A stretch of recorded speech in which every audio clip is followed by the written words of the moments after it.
We are back with week number 4 of Mouse and Keyboard, and it's another solo dub. Honestly, the biggest thing I've noticed after my switch is my solo wins have gone up by a lot. I was usually not much of a solos guy because I enjoy the team aspect of the game, but since I was trying to learn mouse and keyboard, I wanted to navigate it on my own, mostly not to drag down the team, and honestly, it's been paying off. And it's paying off in wins. And I'm good with that. In this game, I wasn't able to do my usual buy a loadout first and then grab it on, Ghost on the free one. So I went overkill first, because I prefer to have both my guns no matter what, even if Ghost is better for staying hidden.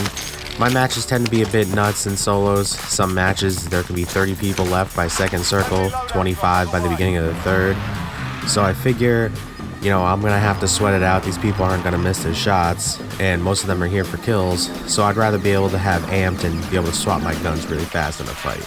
I tried pretty much the rest of the match to find the money I need, but it doesn't happen, so I have to start getting position, and I gotta start rotating ahead of people. It's one of the most important things in the game, it's just rotate early. You want to get positioning ahead of everyone, because most people are listening to all the big time people and everyone else being like, pinwheel rotation, blah blah blah, rotate with the gas. And yeah, that can get you more kills, but in all honesty, it'll get you less wins.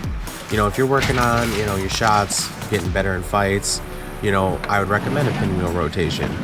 You're gonna get more, engage in more gunfights, and your shots might get better, but you're not gonna get as many wins because you're not, getting there ahead of time and having position over people.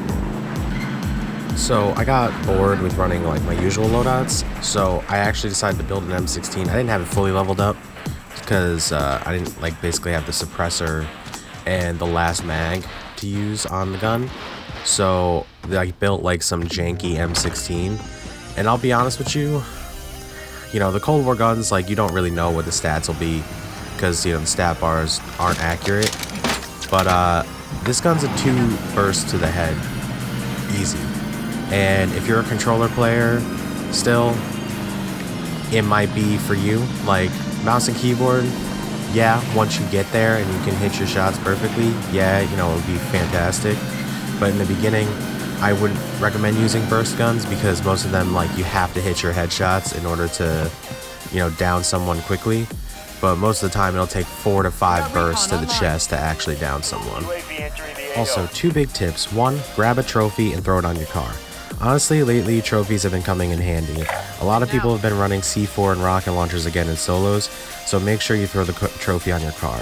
Also, whenever looking at the map, take a second and look at the contracts in the area. You will be able to see if someone pulls one in your immediate area, and that'll tell you exactly where they are, and it really helps if someone has pulled a bounty on you and that bounty is right near you. So I decide I'm not going to wait around for the bounty to push me, because even if he pushes and I win the gunfight, I will most likely get third party, and honestly I don't want to deal with that. So I take my car and go out for a Sunday drive, and I find a friend, I hang out with them for a bit, but loadout drops, so I decide to risk it for the biscuit and grab Ghost, and it pays off with a side of easy kill. Then my friend returns for round 2, and his downfall is that he's wearing a pink hat, so I 2 burst him with the M16 to the dome. After all the excitement, I want to lay low for a bit.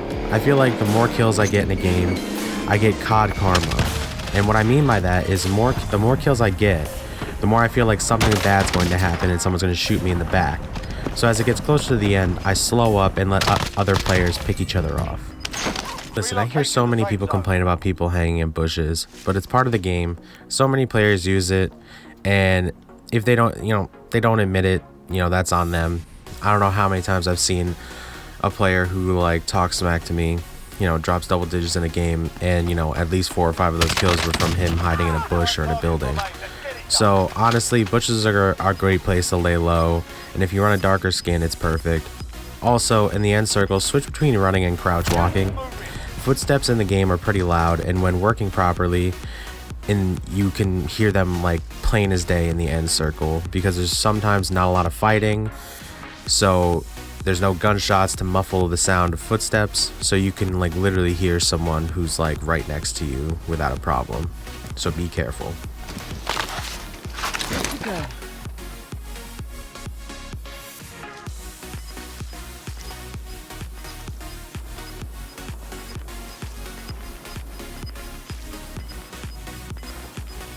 A guy throws a cluster at the center of the circle, which is a great play because you can easily get a down or a kill from it. He almost got me. Since he cracked me, he now knows that I'm generally in the area in which he put the cluster.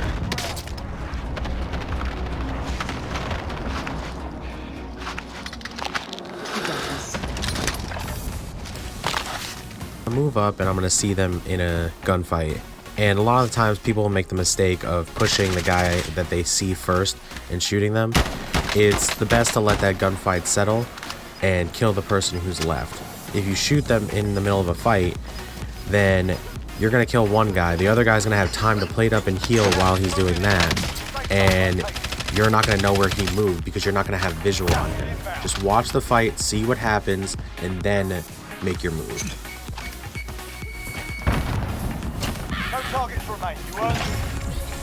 I hope you enjoyed the video and found it helpful. I'm trying to hit 100 subs by spring, so consider liking this video and subscribing. And as always, have a great day.